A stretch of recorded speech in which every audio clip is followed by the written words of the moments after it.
Oke guys, apa kabar? Hari ini kita buat satu menu yang simple, tapi ya pastinya ya bisa meningkatkan selera makan bagi orang-orang yang dalam keadaan tidak berselera makan ya.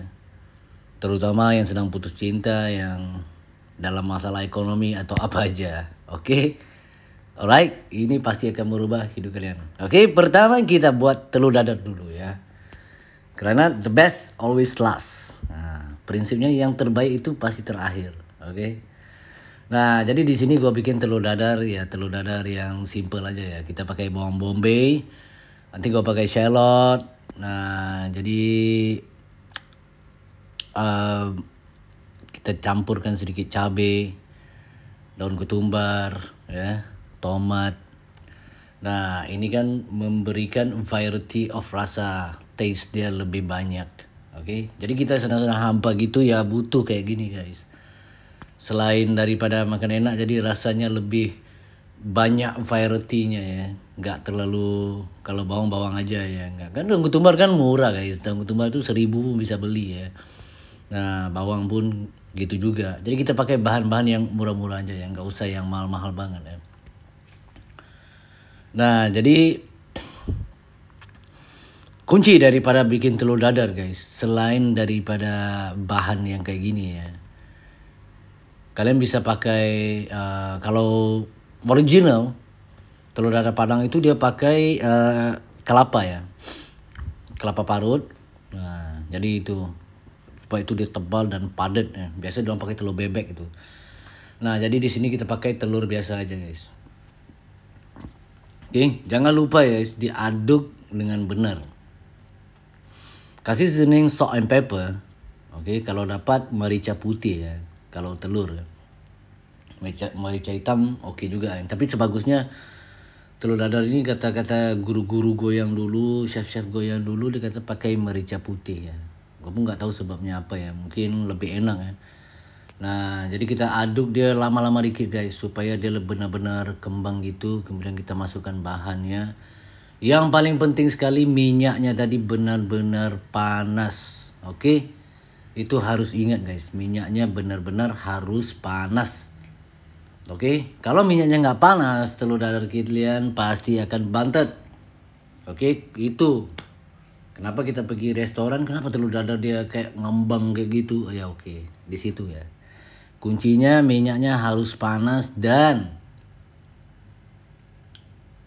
yang paling penting minyaknya agak banyak dikit ya.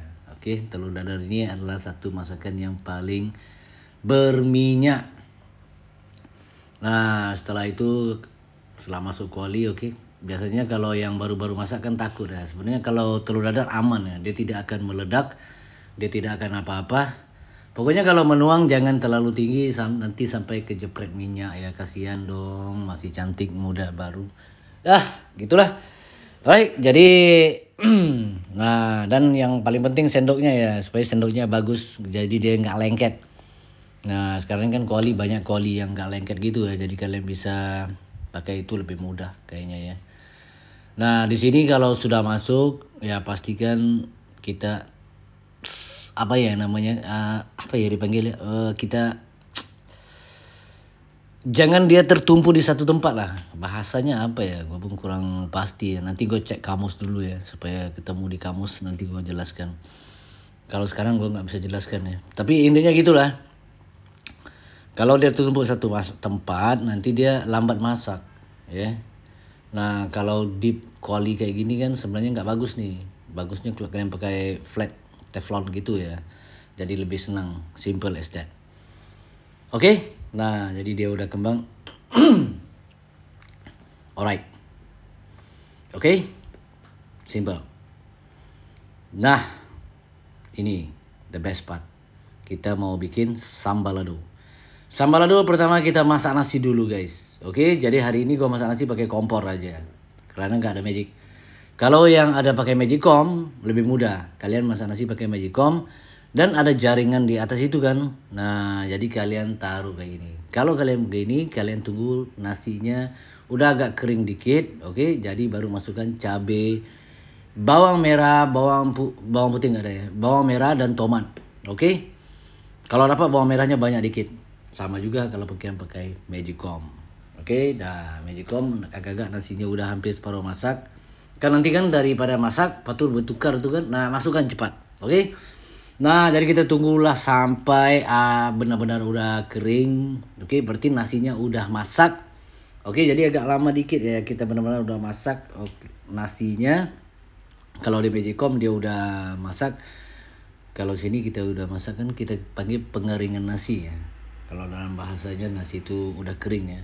Jadi daripada semi basah.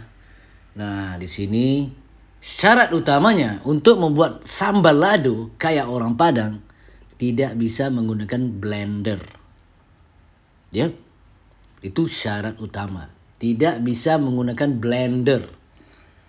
Harus diulek ataupun ditumbuk. Oke, kalau nggak pandai mengulek ya udah upahkan orang.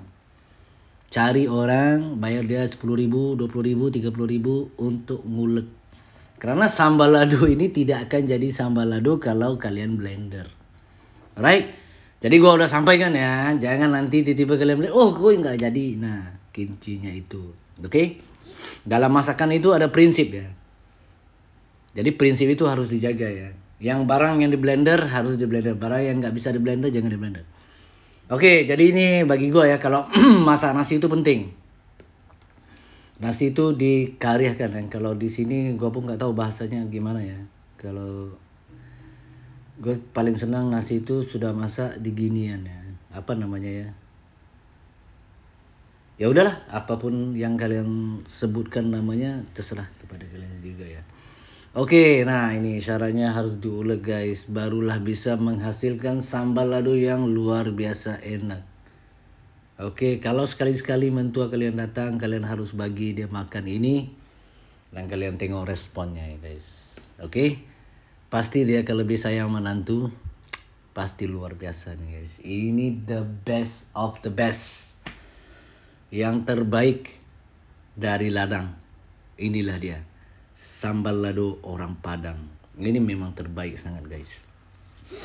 Oke, selamat mencoba. Semoga kalian sukses dengan menu yang sesimpel ini. Kalau gagal juga memang